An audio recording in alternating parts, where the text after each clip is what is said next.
Graça, paz e alegria. A porção de hoje, recomendada para a leitura da Bíblia em um ano no plano sequencial, é Isaías do capítulo 29 ao capítulo 31.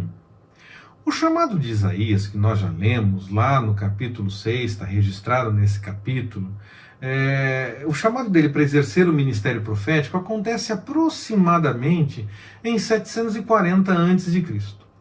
Ele registra que foi no ano da morte do rei Uzias, e os livros de estudo aproximam a data da morte do rei Uzias do ano 739, fica perto disso. Eu arredondei então para 740, que seria um ano antes, já que antes de Cristo nós contamos ao contrário, por conta dessa realidade de não ter como chegar a uma data exata, cravar na data exata. Nós apenas nos aproximamos das datas possíveis. É perto disso, não é muito mais do que isso, nem muito menos do que isso, é próximo do ano 740 a.C. Apesar de já apresentar algumas situações antes de relatar o chamado lá no capítulo 6, nós não temos como definir se essas situações já aconteceram antes mesmo desse momento marcante do chamado de Isaías. Pode estar fora da ordem cronológica dos eventos, e muitos inclusive defendem que o capítulo 6 deveria ser o primeiro capítulo de Isaías. O Senhor age com o desejo de que o povo se arrependa diante dos seus erros e que mude depois da punição que estava sendo anunciada. Declara muitas vezes que depois da punição vai acontecer a restauração. Então esse é um convite para vivam em ordem desse ponto em diante, pelo menos.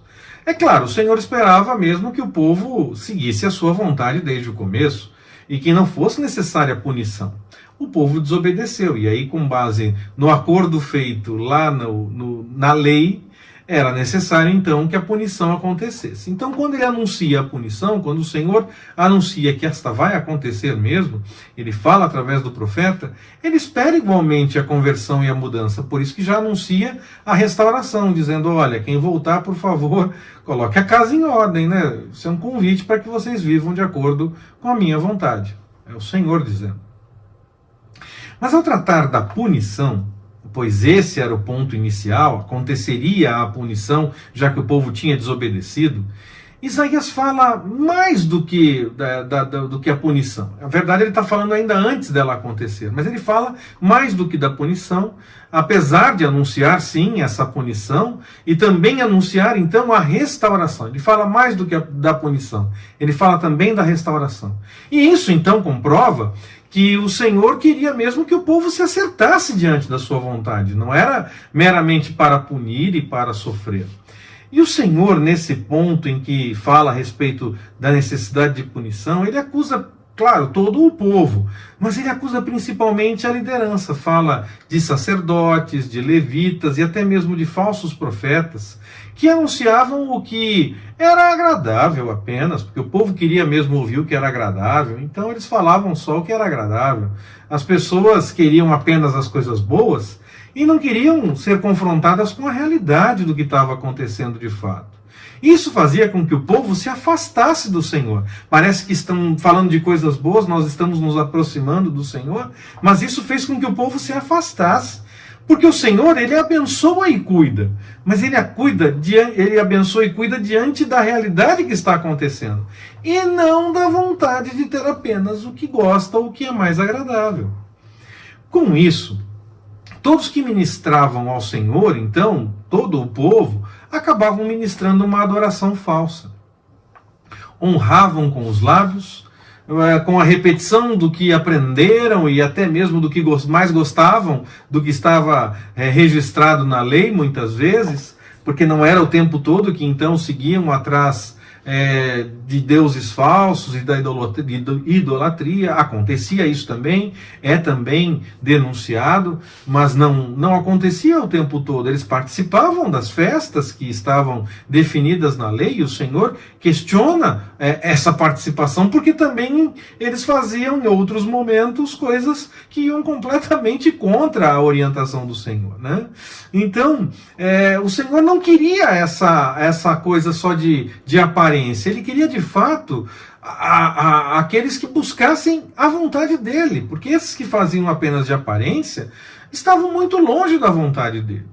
Mais uma vez fica claro na nossa leitura da Bíblia que o Senhor não espera mera aparência, não espera mero ir ao culto ou algumas ações externas apenas, algumas frases de efeito, algumas situações pontuais. Ele quer sim um compromisso que brota de um coração para daí ter o testemunho das ações, ter o testemunho de fazer as coisas que se aprendeu e fazer todas as coisas. O problema não está em fazer as coisas, em ter a religiosidade em si.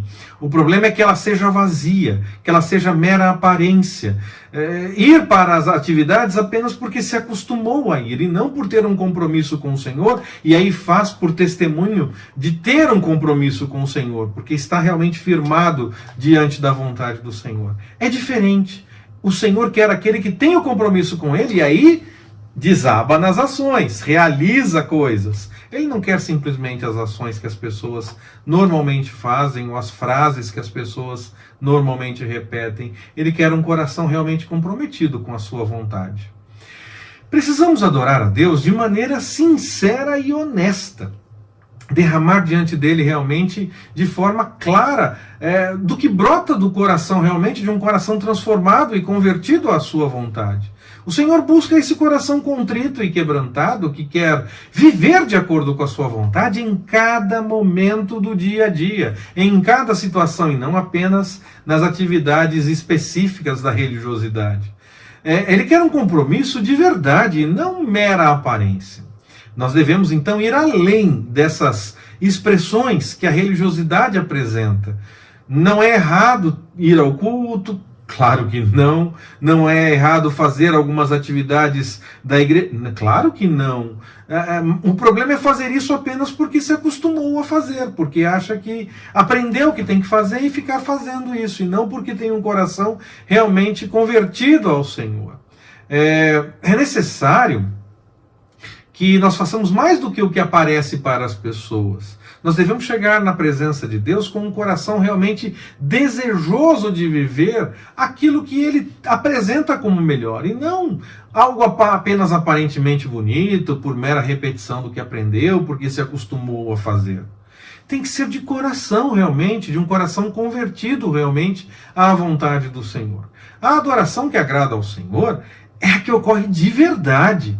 E esse que faz as coisas de acordo com a vontade do Senhor e que expressa a adoração da forma correta, essa pessoa sabe que há momentos bons e há momentos ruins na caminhada da vida, mas que o Senhor está conosco sempre, em todos os momentos.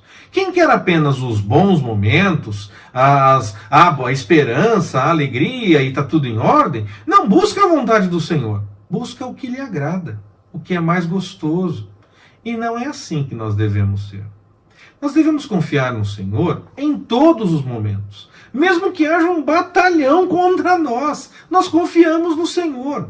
O povo achou que devia fazer acordos com outros povos, no caso, com o Egito. Fazer o acordo em si não era o problema, desde que fosse a orientação do Senhor.